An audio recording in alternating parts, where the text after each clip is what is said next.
Yeah.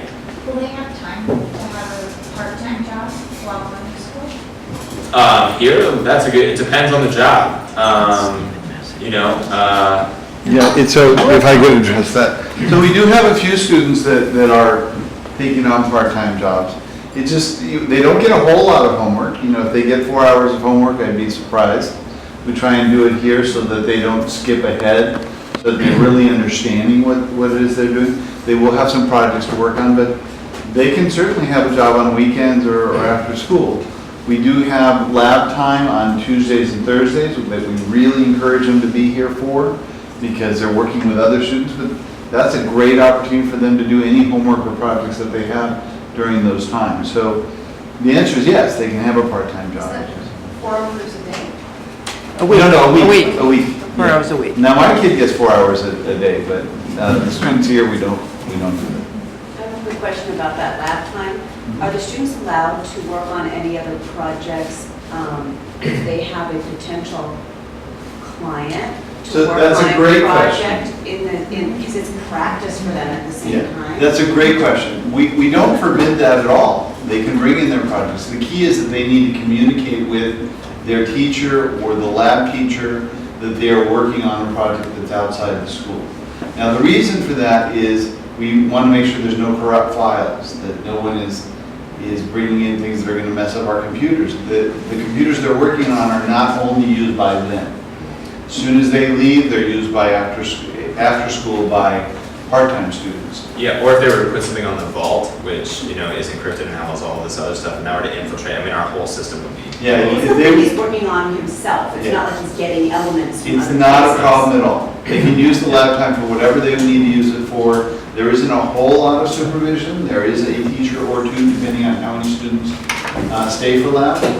But they don't get a whole lot of help during lab, only if there's big issues. But as long as they're clear with the teacher that they're working on a project, they're never going to get hassled for that. We encourage that. Okay? Yeah, so.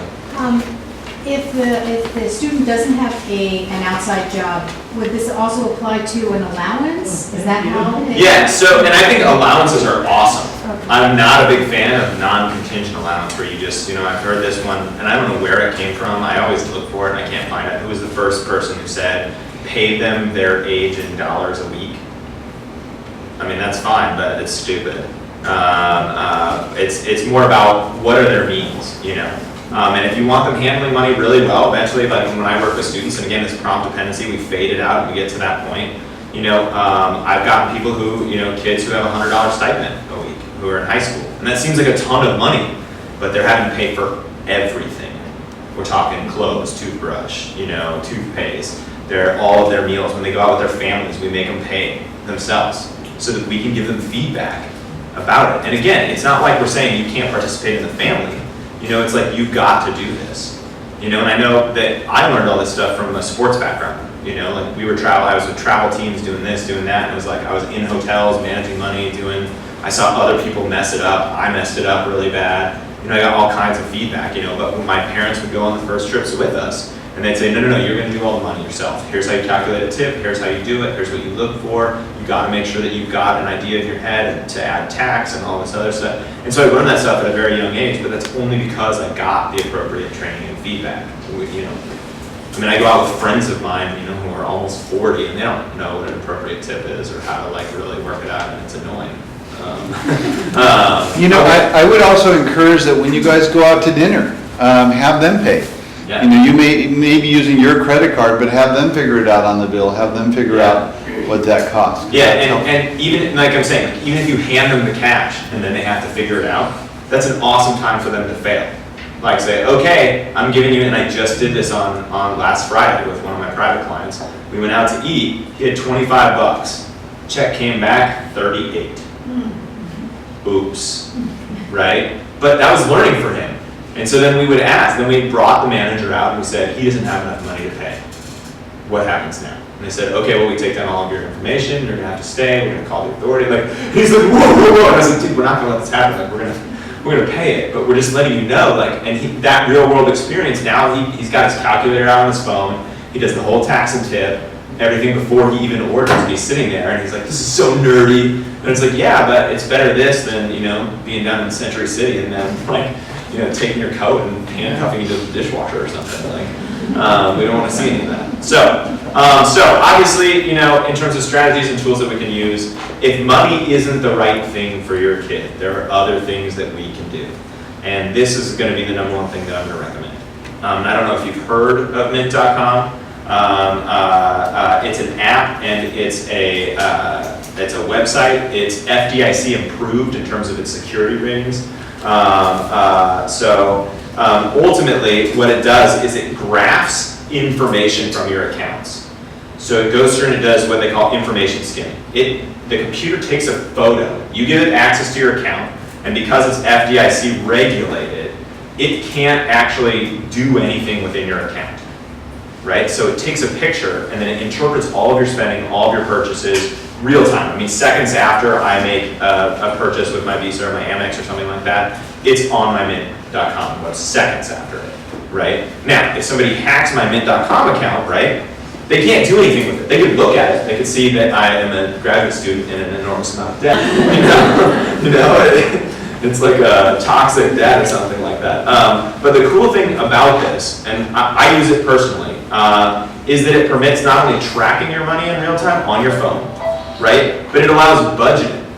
So you can preset a budget of how much you want to spend. So like I got my wife and I got lazy and we got takeout last night because we were tired, which was over our budget. And as soon as I swiped it, boom, came right up, that little notification on my phone. You just exceeded your budget for dining out. Oops, And again, but that kind of immediate feedback, no one needs to be there. Right? It's a really useful tool. I strongly recommend it. The other thing that I think is so cool, and this is something that behavior analysts are really big on, is visual feedback. I am currently in a course on psychology and education, and it's all statistics. Even my professors don't even understand half of the stuff that is in those studies. We don't know what they're talking about.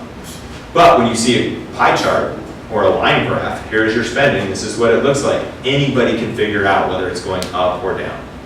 And it converts everything you do into a piece of visual feedback. And I think that for this population specifically, it's really useful, right?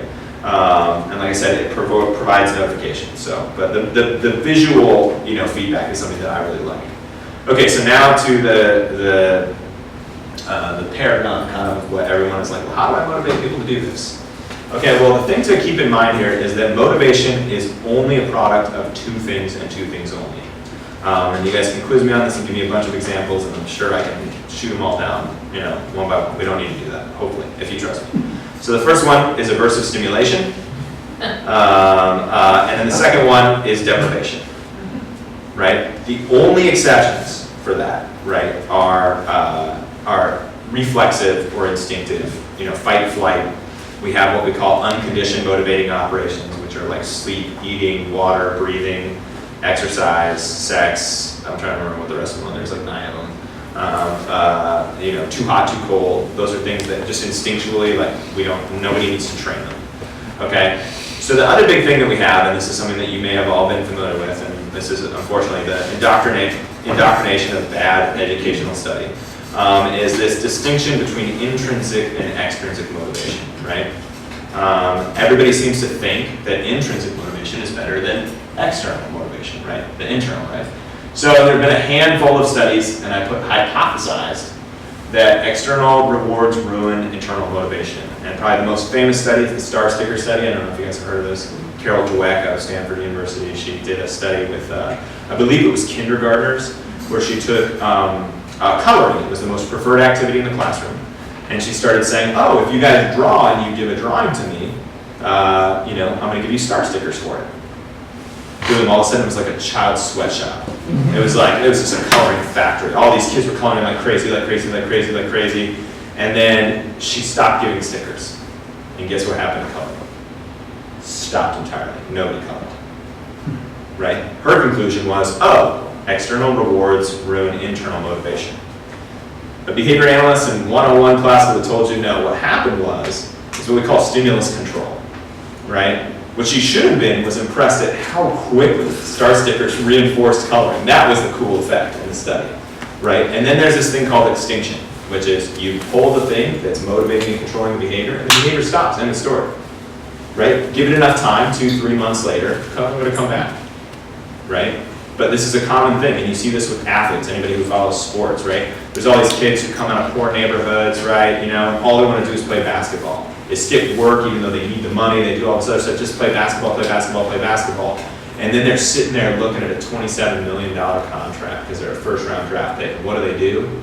They won't sign it until they give them more money.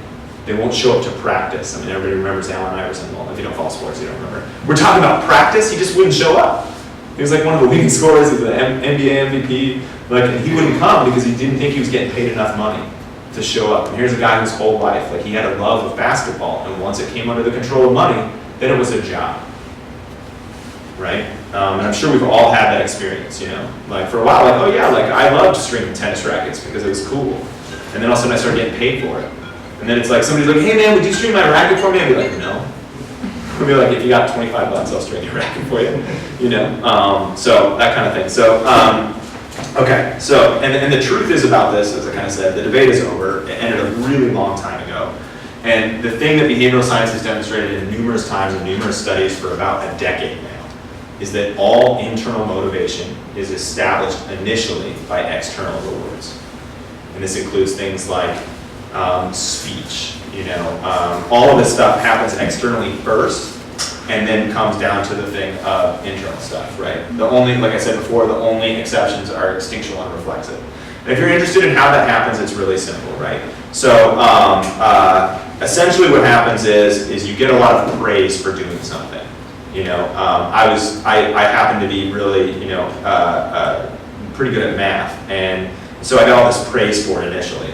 So I really liked math, not because I loved math myself, right? But because I got all this praise for it. I got put in advanced classes. I was like, that was the only area. I was academically a very bad student in junior high and stuff like that. But math, I was in all advanced classes. Why was that the case? Why was there this big discrepancy?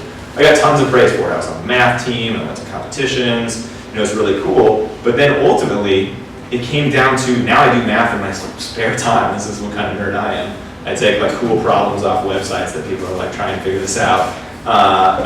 And it's because now it's after enough parents, right? Oh, math praise, math praise, math praise. We call this stimulus conditioning. Right now, just getting a problem right is the same as praise. No one needs to give it to me. It's just a job well done.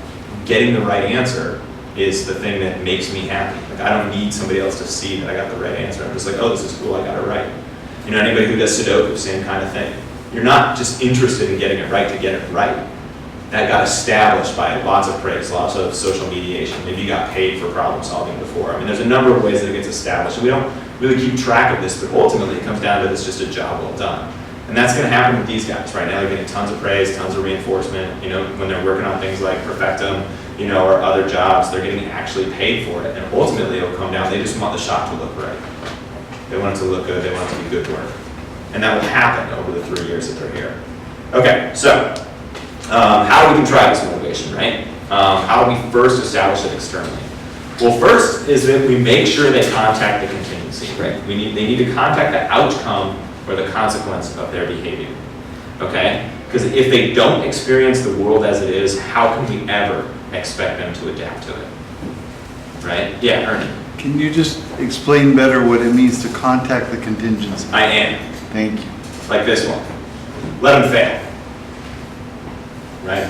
In this population specifically, or all of the special needs population, we tend to swoop in. Oh, you're not going to get this project done on time. Well, hey, let's stay up. I'll stay up with you. I'll help you. And we throw all these resources at them to make sure that they're successful because we don't want to hurt their self-esteem. Well, what they learn is that failure doesn't happen. So what do kids do? They don't care about deadlines. You know? Whatever. And that's like in the dinner example, right? We made the manager come out. It was one thing for us to say, oh, you went over budget. He was like, somebody paid for it. But we had the manager come out and we pretended like we weren't going to do anything about it, right? And I'm not saying you want to trick everybody into this, but in that particular case, oh my gosh, he contacted that fear, and then we bailed him out. Okay, great, but next time when nobody's here, you know. You know, now you know, and he contacted it. And so let them fail within reason. A place where I don't recommend letting them fail is with social consequences, right? if they're gonna come over and say like super inappropriate jokes at a party, or they're like super into, and you know, pardon the example here, but one of the kids that I worked with, high functioning spectrum, he saw these kids at his high school watching porn on their phones. They showed him the video, so what did he do? He thought, oh, these kids are cool, here's what I'm gonna do. Went around and showed all the girls that he thought were cool the same video. Oh, whoa, that was devastating. He's still not over it. It's like, you know, that happened 3 or 4 years ago, and he's still got a reputation of being this weirdo. And don't let him do that. You know, when you see the opportunity to let him fail gently, let him blow it. You know, don't ride them until they succeed, because then you're just in that prompt dependency mode, right? They gotta feel the consequences, both positive and negative. You know. You know, because mistakes, and there have been a number of studies that do this too, that show that if they don't make mistakes, learning actually doesn't occur. You know, real nuanced learning. So the other thing too is that make sure that they're getting reinforcement. And to Emily's point, it's one thing to say, do the laundry, do the laundry, do the laundry, and they did the laundry, great. Now, you know, I mean, I don't know about you, I actually love doing dishes. I love it, because for me, it's like one of the few parts of my day where I know I'm gonna get a win, right? I was like, no one can stop me from this being done. I was like, I got this. And so I love doing it, because it's like, I do it and it's so discreet, you know, I wipe down the kitchen table and I can stand back and boom, reinforcement. No dishes in the sink, everything's done, right? And so I don't mind doing it. Not that I'm gonna come over to your house. Okay, and kind of one of the final things we want to talk about along these lines, because I know we're kind of hitting the end of where we want to stop, so we have questions and stuff, is using function to motivate. And I know that Ernie had an aha moment when I pounded function over and over and over and over home to the instructors. We'll talk about it. So essentially what I mean by function, the function of a behavior is anything that the behavior produces. If I tell a joke and it gets a laugh, well, then the function of my joke was to get social attention, right? Okay, so what am I going to do? Well, if that's reinforcing, I'll probably try to tell more jokes, okay? Which, as Ernie knows and Yudi knows, is probably the worst thing you can do, because then I just am wrecking every meeting we have with dumb jokes. And so it's essentially there are 4 primary functions to any behavior. I only listed 3 because the 4th one you can't control, which are attention. Right? It doesn't matter whether it's positive or negative. If you yell at them, if you praise them, it's all attention. It's like ice cream. It doesn't matter whether it's gumball or coffee or whatever, they like it. It has a reinforcing effect. Yeah, they like it is not the right term. It has a reinforcing effect. It increases that particular behavior. Tangible is access to any preferred item or activity. This can be video games, money, food, you know. And then the last one is escape. They get out of doing some kind of task or demand. Now here's the trick about this. Why am I mentioning this? It's because we don't want to get into a scenario where we're bribing our kids with tangible rewards. It's not, if you do this, then I'll give you money. We don't want their behavior under the control of money, because we just set up a pay for, oh yeah, sure, I'll totally do the dishes, we got $5. You know, we don't want that, right? We have to look at what is the thing that motivates this individual and target that specific behavior with a function. So if it's praise, great, then make sure that you are right there immediately with praise. That you do all this, you know, that you're right on top of them and you're giving all this praise, right? If it's a tangible, yeah, then give them access to the thing that they want, contingent upon them doing the thing you want them to do. And if it's escape, and I work with school reviews, and I gotta tell you, I wish I had set this up to run a study on it, because I would be a published author right now, is that these kids are avoiding school because they want to escape school, they don't want to be there. So I took a kid who was going to school on average 1.6 times a week. And what I said was, hey, if you go 3 times a week, you get the last 2 days off. You can stay home and you can have all of your privileges. Hey, I'll go out to dinner with you, we'll do all sorts of stuff. He's like, seriously? That's what the teachers and principals said. They were like, seriously? Yeah, I just doubled his attendance instantly, right? After we got 3 weeks of that, what did I do? I said, all right, sorry buddy, it's 4. Then it was 5, then it was 6. We got it up to 10. So that every 2 weeks he got Friday off. He had a 3-day weekend. And boom, I went top of his attendance, you know, and everyone was so amazed. And this kid was really smart too, and so the day off didn't even really mean anything. The teachers could plan on it. So they could give him the assignments on Thursday, you know, hey, here's what we're doing in class. And it was really simple, but that was the only way to get him motivated to do it, because that was the thing he desired. We tried bribing him, his parents prior to that had tried bribing him with money, vacations, extra trips with friends, all of a sudden, none of it worked, because it wasn't the function of his behavior. So when you're thinking about it, you want to think along those 3 lines. Just so you know, the 4th one is automatic, it's just because it feels good. And for this population, this is where you get stereotypic behavior, whether it's verbal or hand flapping or skipping or rocking back and forth, those kinds of things. Okay, so how do we establish it externally? You got to make them earn it. If they get it for free, they're not going to be motivated to do anything. And this is a really big problem with this population, especially if they're on SSI. They get it for nothing, right? And this is a big problem in school systems too. There's a rule, which is that all kids in special needs classes matriculate, end of story. You don't actually have to demonstrate any skills, you don't have to attend, you will get a high school degree just because you showed up some of your time. It's unfortunate, because they're trying to protect the population, and I get where that notion comes from, but they're doing them a big disservice. Okay, and so then this thing that we call the pre-med principle, right, which is something we've talked about already, which is that you take a high frequency behavior and you make it contingent on a low frequency behavior. And so this is the simplest way to do it. If you don't know what the function of it is, you take something they're doing a lot, and then you take the thing you want them to do, which presumably they're not doing at all. And you say, you can do this thing that you're doing all the time only when you've done this thing I want you to do. Okay, an example would be if you do your laundry, that's the low frequency behavior, right? Then you can get on your computer, that's the high frequency behavior.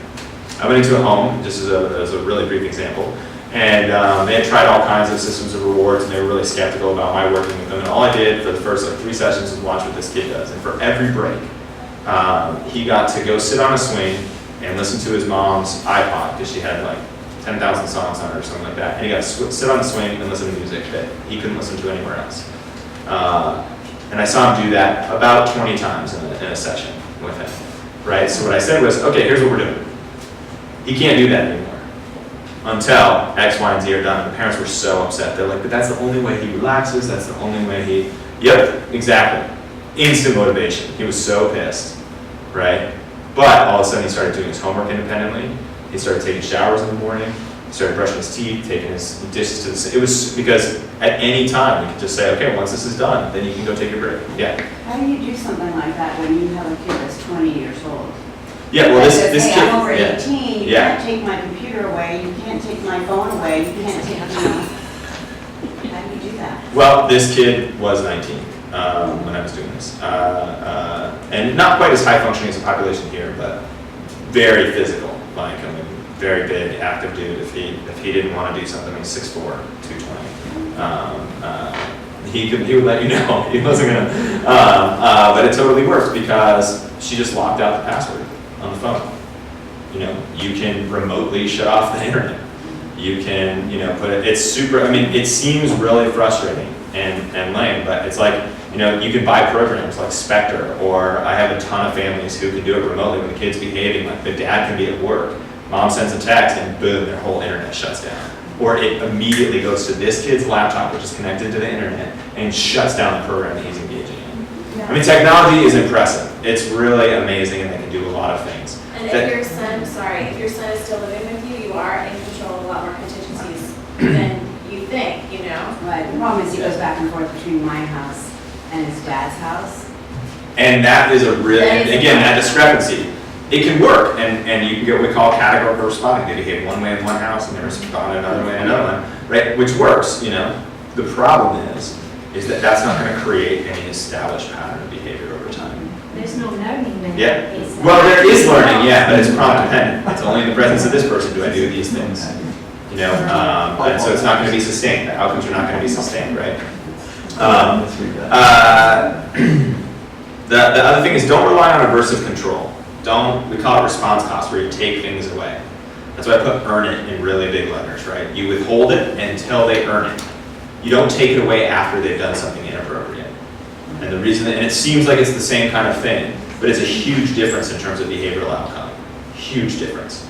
Because one is a reinforcement procedure where they have to earn it. You're reinforcing the behavior they're engaging in because they do the behavior first.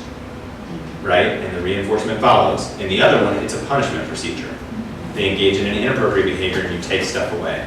The problem with punishment is the effects are short, totally works, but it's super short term. Just look at our jail system. You go to jail, all of a sudden punishment, punishment, punishment, you get model citizens in jail, they get right out of jail, what do? They go right back to doing what they work for. Now that's a bigger issue, but you know, it's a major problem, you know, it's like, you know, I did a lot of dog training, you put a shock collar on a dog doesn't bark, he follows every direction I give him. Guess what happens when I take that thing off? He is out of control. He is the wild. He knows the second you take it off, he's gone. He wants to go chase that squirrel. See ya. Have to get done, and that's the beginning of it.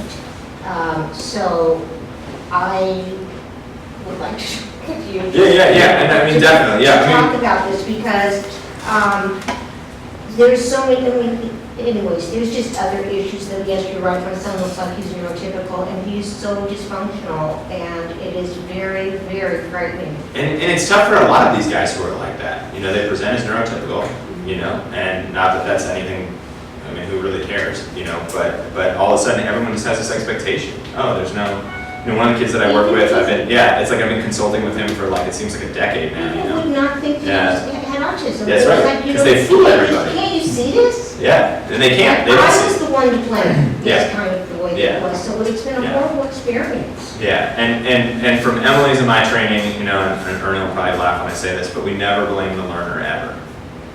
Right? They're responding exactly how the environment is set up to do, so we just blame the environment.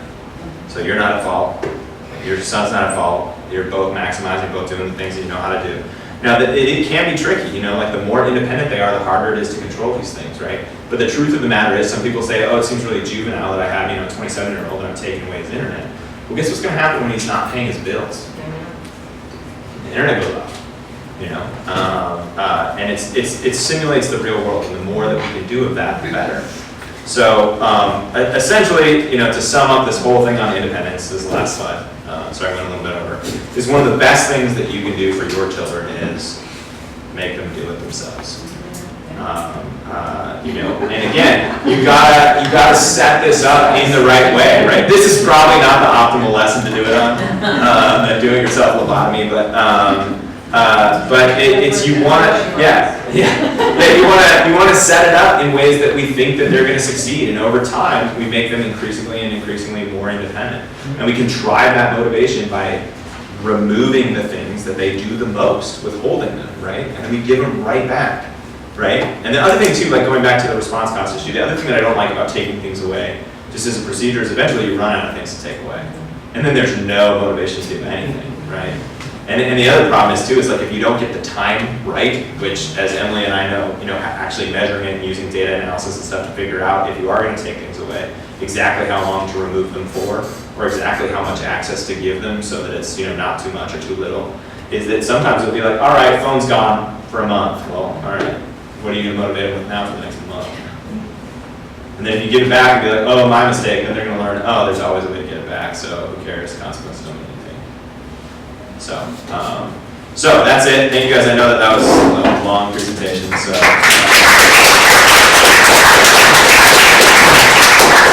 All right, thank you guys. These guys really are amazing.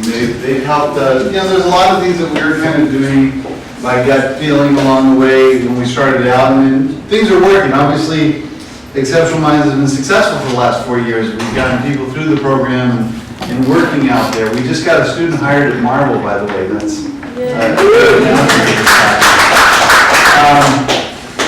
I'm just going to pull up a slide here to right there. That's what I was going for. Okay. Right. Okay. So these guys are both amazing. Benjamin is really one of the things that he's been able to bring to the program is that he's able to collect data, to systemize things for us. And together we battle through things to make sure that this program is what it needs to do. We started out in the behavioral program with something like 42 different points that we're heading towards. And I keep beating them down and saying, no, it needs to be elegant. It needs to be smaller. It needs to be smaller. So we're now down to the 5 points that you see right there. And Ernie built this graphic for me. But we finally do have it down to something that's really refined. And the reason I wanted to bring this slide up is because you guys make the difference.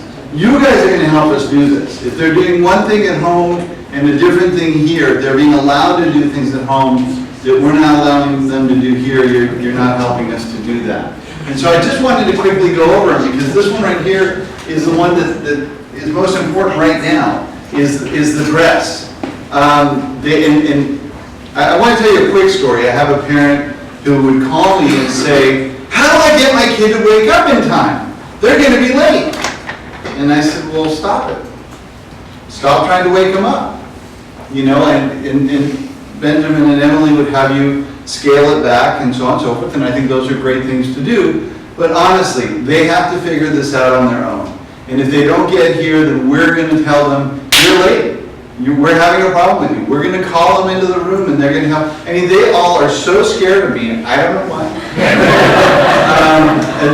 Because the teachers use me as that fear element. I don't yell at them.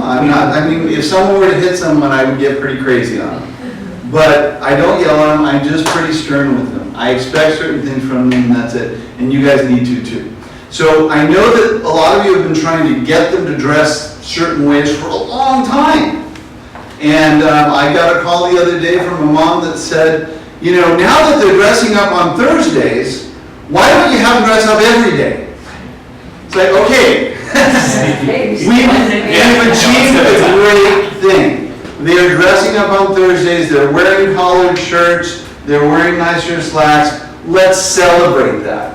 As Benjamin was trying to explain so eloquently earlier, you guys need to praise them. It's better than the punishment. Whenever you see them, catch them doing good things, encourage that. They're doing great things. Let's build on that.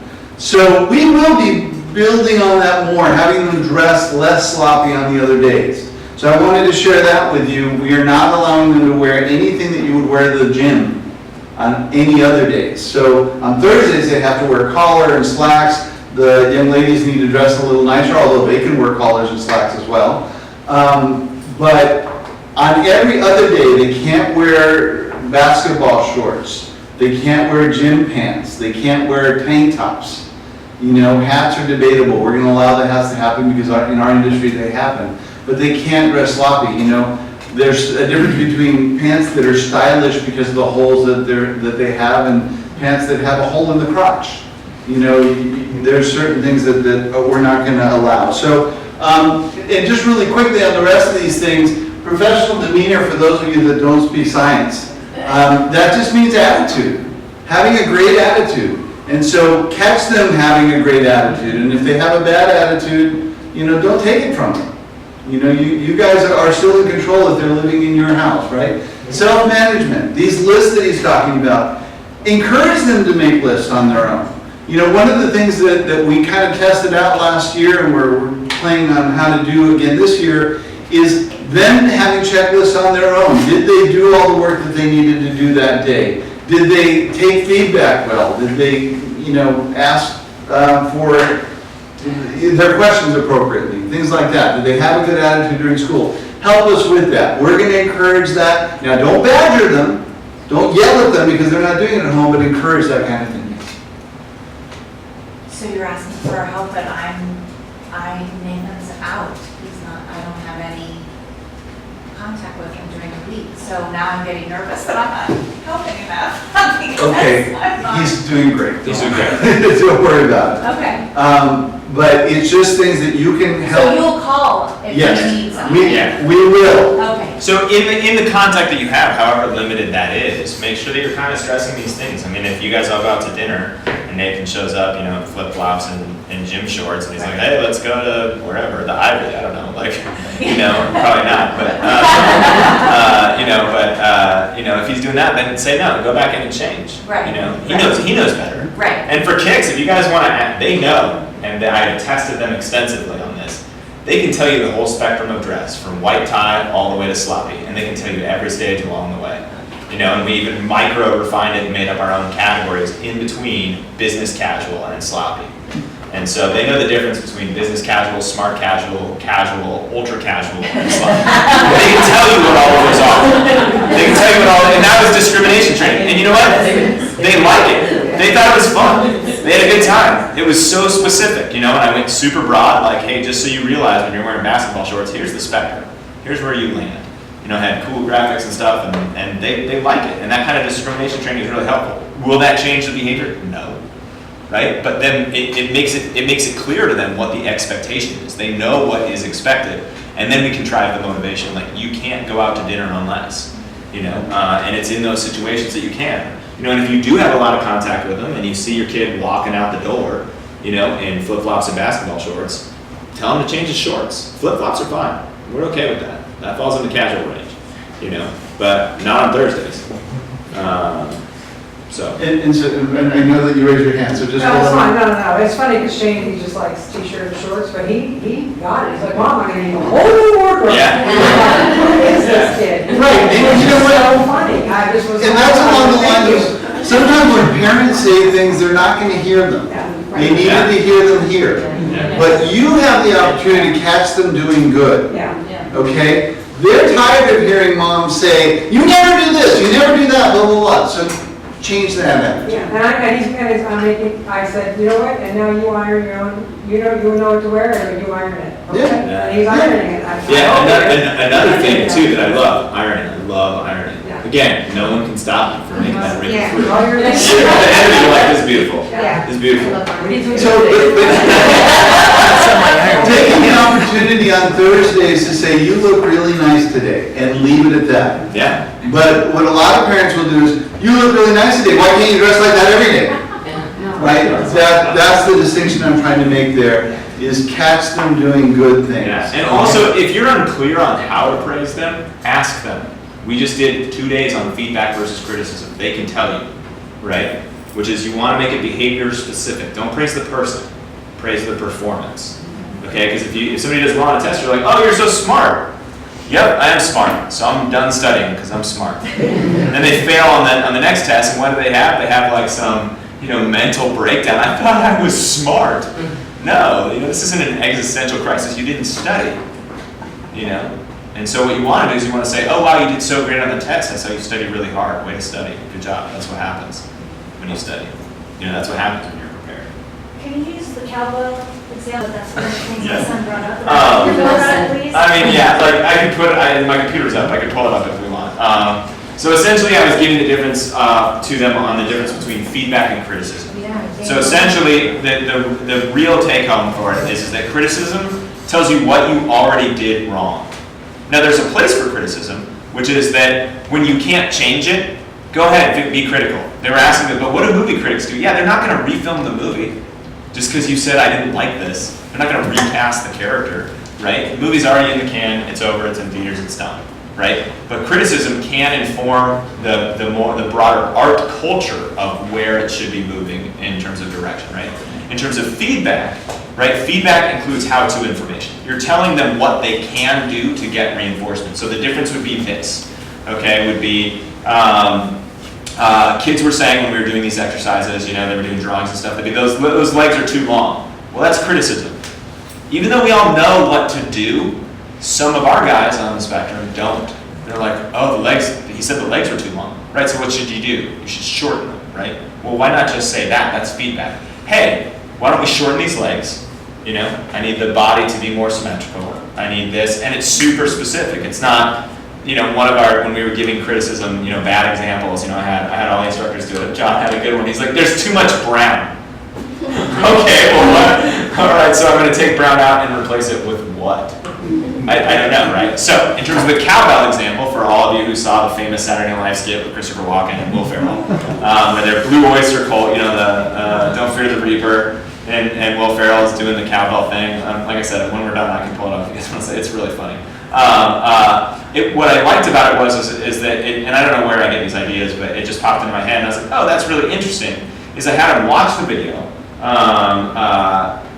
and when they watch the video, everyone in the video is either providing only criticism or only feedback. So I said, we're going to watch this video, and I want you to tell me who's doing what. And they struggle a little bit with character names. They're like, oh, the guy with the thing, and it's very clear because the people who are giving feedback only give feedback. And you know what's really interesting about it is those are the people who are funny. The people giving feedback who are positively reinforcing behaviors are the ones that you laugh at. And the people giving a lot of criticism, you're like, whatever. And so, and to me, I was sort of like, you know, on a subconscious level, if you'll permit me to say that, because we don't believe in the subconscious, is that even then, that's the thing that people are going to respond to, even when it's a joke. I was trying to. Oh yeah, it's right there. That's it. Yeah. Yeah. Is it? Yeah. If you haven't seen it, it's hilarious. Although my thing is not hooked up to sound. You need to plug that. Okay, well, tell you what, afterwards, whoever wants to sit and watch it can watch it, and you'll help pull it up. Yeah. And we'll get the sound going. Yeah, but again, it was really funny and it was very concrete. They saw an example of it, and that was just discrimination training. I knew it would entertain them. I did it right at the top of the 2-hour thing that I was going to do, so they were like stoked and they thought it was fun. And anyway. Okay. Well done. All right. I wanted to make a comment, and then I actually wanted to ask if there's any families on the west side. Well, I was actually gonna encourage you all, before we leave, to stand up, say your name, say where you're from, and who your son is. So, Nancy, I was gonna ask, could we start with you? Okay. Yes. My name is Nancy Story, and my son is Stephen Story, and we are from North Ridge. Say what year he's in too, so Oh, he's it's gonna in be first year. helpful. All right, thank you, Nancy. He's in what? First year. First year. Okay. Well, I first actually want to tell you that I am so amazingly impressed, and this is far better, you are far better than I even had a clue. And just to say, Benjamin, whatever, if you did the thing on autism, it is better than any that I have seen, and you really captured the areas that my son Isaiah struggles like hell with and other people don't. So it really more focuses on the social issues. So, you know, bless you. Thank you. I am Nancy Strum. I live in, my son is Isaiah, and this is first year. And I live in Venice on the west side. I'm a single parent. I drive to work every day, and I live at the VA. And I have to admit my guilt in terms of carrying him and not struggling, forcing him to do more, you know, teaching him to do more independence. But does anyone live on the west side to share transportation? All right. No, but there are people from the west side, Nancy, and why don't you meet up with Jill either later on, because she can probably tell you their parents who aren't here who live on the Parents west who side. may live on the west Yeah. side, okay. Well, then I guess I'm going to try and definitely have- Benjamin, one day a week you'll take the bus. Okay. Yeah, it's a long bus ride. I am Maria, and my son is Nicolás Arredondo, and he's in third year. And he's absolutely happy coming here and spending time with the teachers and the classmates and everyone. And Maria also helps out in the office and does a wonderful job. She is an integral part of what we're doing here. So you will probably see her around. Yes, thank you. And then Ricardo is her husband. Sorry about that.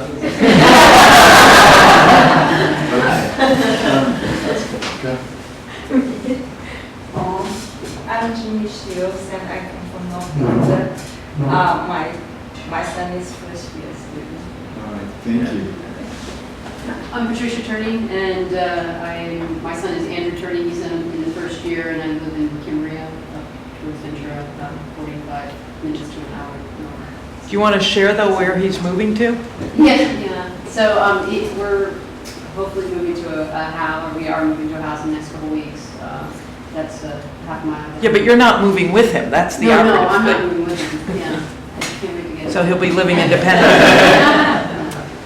And I did want to ask a really good question. Like, so, my son Andrew, he has a cat that he loves, but he has a lot of sensory issues, and he hates doing this might be a little bit of a funny story, but he hates doing the litter box. You know, he's been trying to save up for an automated litter box that's like $300.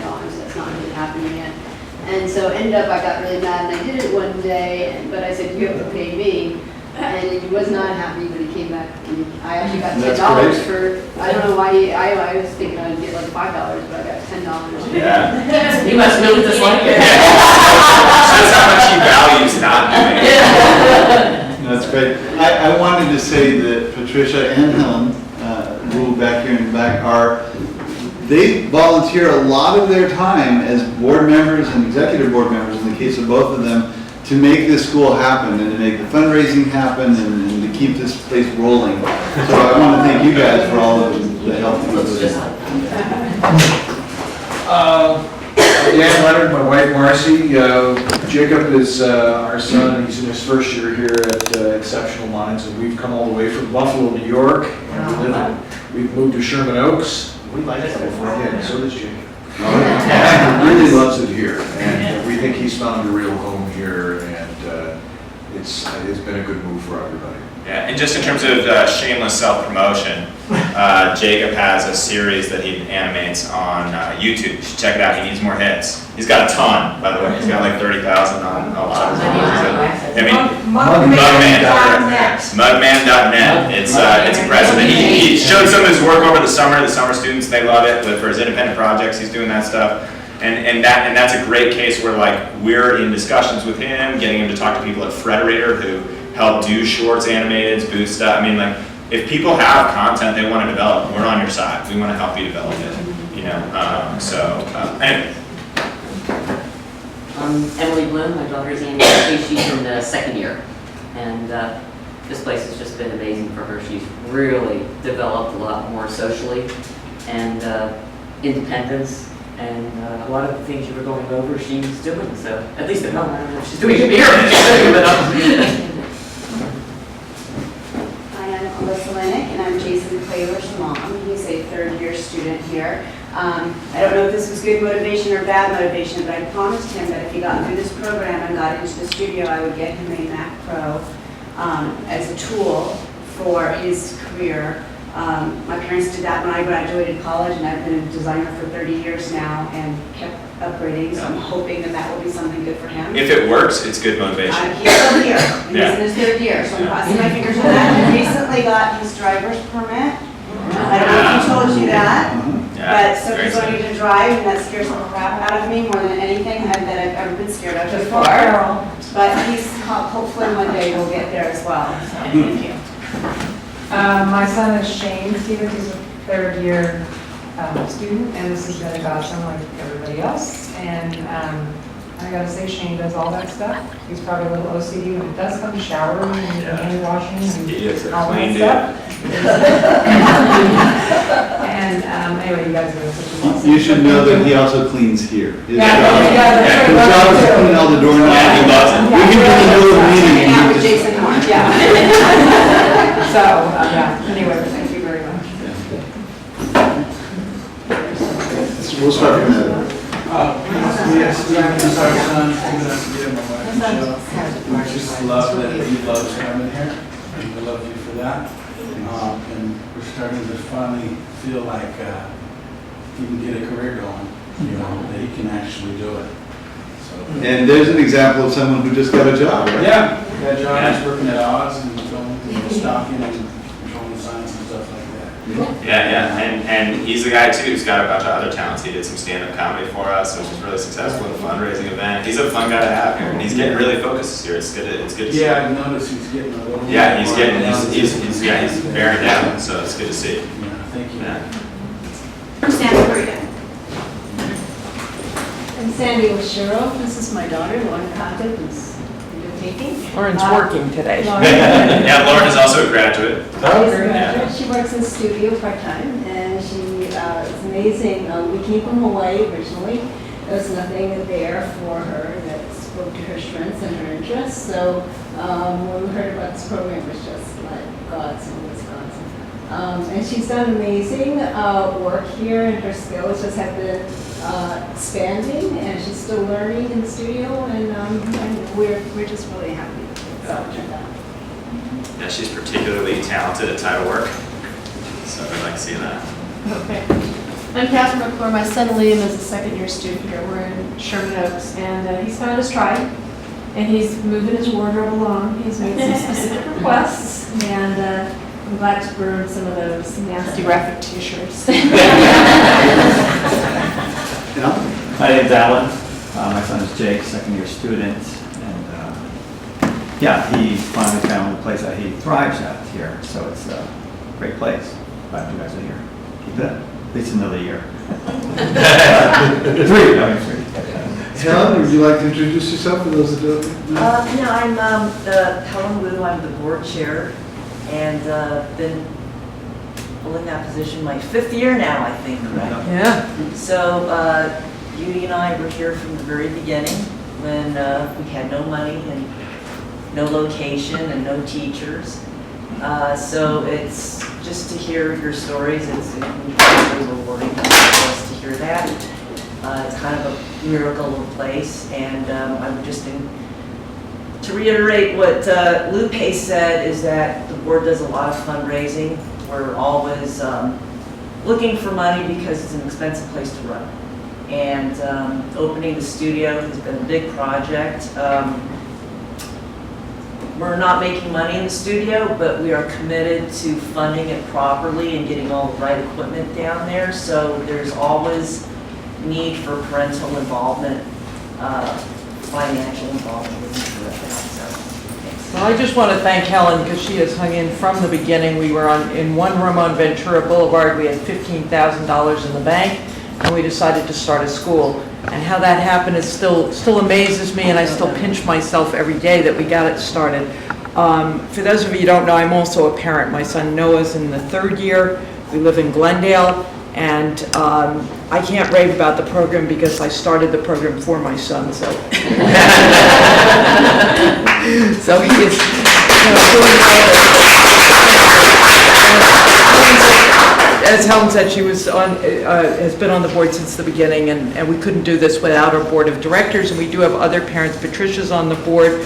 We have several other parents on the board, so if it's something that any of you are interested in considering, talk to either Helen or myself, because that's also a possibility too. We're always looking to expand.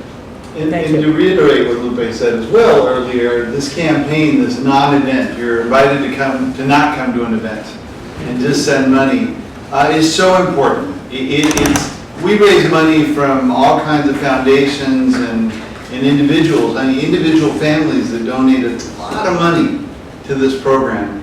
And this is a way that you guys can help even just make a fraction of that. So take these you'll get a link actually, a digital link of this besides just the pamphlet that she's shown you, which looks like this, and it's got your kids inside, and they're all looking. Send them to friends, family, grandparents, the people that you might work for, your tax accountant, your doctor. Everyone should know about this, and everyone should know the work that we're doing here and that we need help. What about doing something like is it an option to do like a YouFundMe kind of site or something? Have you ever considered that?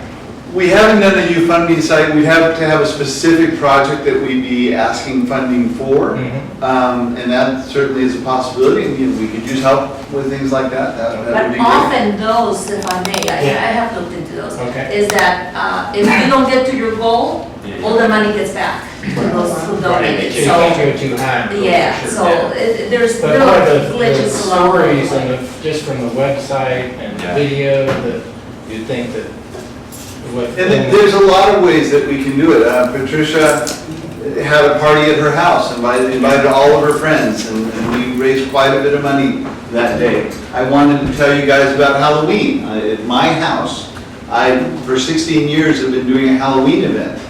And I get well over 1,000 people that dance in the streets. We literally do a flash mob, and people dance in the streets. This year, I'm putting out a jar, putting a video, I have a huge video projection screen, where we'll be talking about Exceptional Minds and showing this off and asking for donations, not for me, and it cost me a lot of money to put this on, but for the school. And whatever you guys can do to just inform people about the school and get some extra help, that would be great.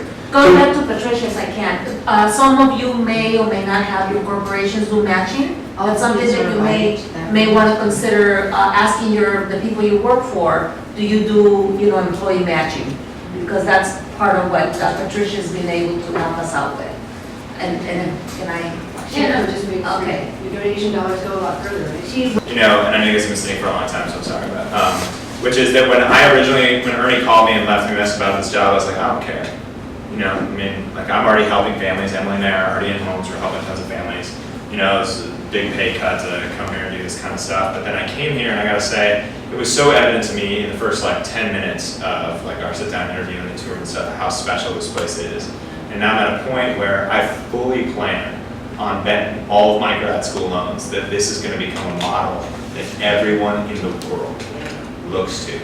Because there's no other place out there, one, that are getting these kinds of results, or two, that has this presumption of competence. When we talk about prompt dependency, I've looked at other vocational programs around here. I've been a consultant with rehabilitation programs. You know, they're awful. They're like, oh yeah, you know, one day you'll be lucky enough to be boxing pizzas at Domino's. Yeah. I mean, we got a guy a job at Marvel, you know? Yeah. We're prepping another for an interview at Stargate, you know? And we already got another guy at Stargate. I mean, like, you know, and granted, you know, it's whatever the market can bear. I mean, we can't promise jobs or anything like that, but I've never been to a place where they say, like, we fully believe that these individuals will have careers, you know, and I believe it. I'm so Full-time with them. Yeah, full-time independent careers, you know, and that we can get there. So we're committed, we're all in, for sure. You gonna show the cowbell? Yeah, show the cowbell. If not, I gotta see the sound. Thanks, guys. I hope we'll see you all at the next parent meeting, if not before.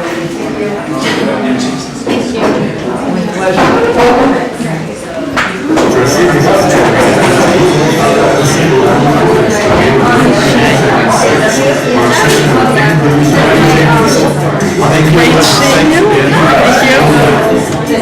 Thank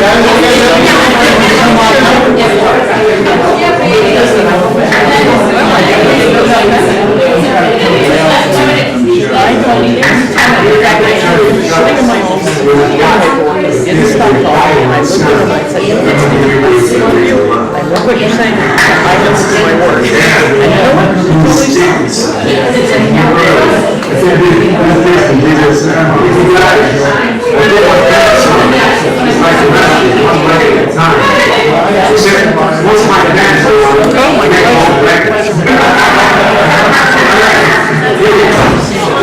Don't give me. Take one. Roll.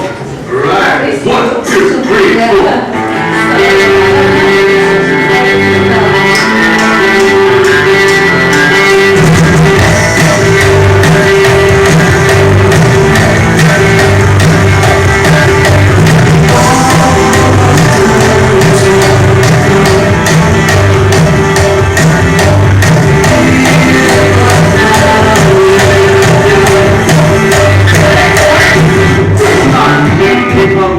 First, could you come in here for a second, please? That's going to be a great track, guys. What's the deal? Are you sure that was sounding okay? I'll be honest, fellas, it was sounding great, but I could have used a little more cowbell. So, let's take it again. Gene, yeah, really explore the studio space this time. You got it, Dave. I think really, yeah, explore the space. Okay. I like what I'm hearing. Roll. 1, 2, 3, 4.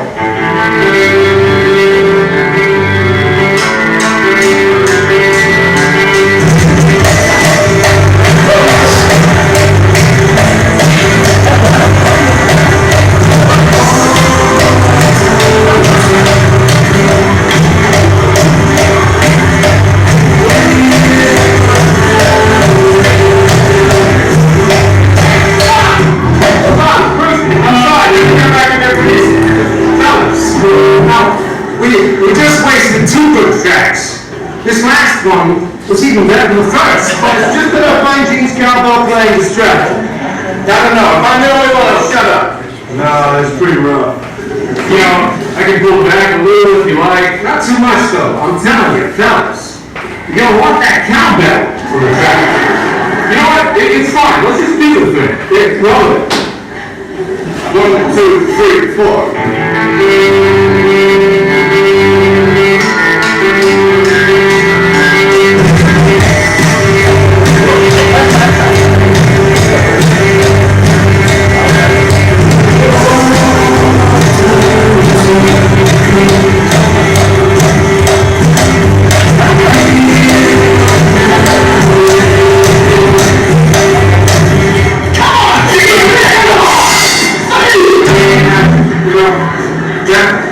it doesn't work for me. I gotta have more cowbell. Don't blow the sports, Gene! Could be for service, Gene. Can I just say one thing? Hey, man, just say it. I'm standing here staring at Rock Woods and Bruce Dickinson. The cops are locked there. And if Bruce Dickinson wants more cowbell, we should probably give him more cowbell. Hey, babe! And Bobby, you are right, I am being selfish. But the last time I checked, we don't have a whole lot of songs that feature the cowbell. I gotta have more cowbell. I'd be doing myself a disservice, and every member of this band, if I didn't perform the hell out of this. Guess what? I got a fever. And the only prescription is more cowbell. Thank you, Bruce. Maybe if I just leave and maybe I'll come back later, we can lay down the cowbell. Oh, man, Gene, wait! Why don't you lay down that cowbell right now with us together?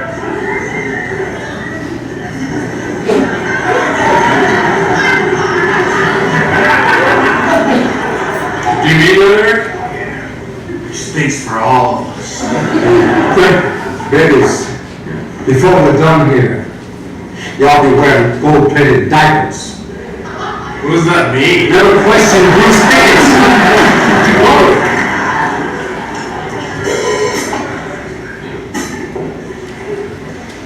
1, 2, 3, 4.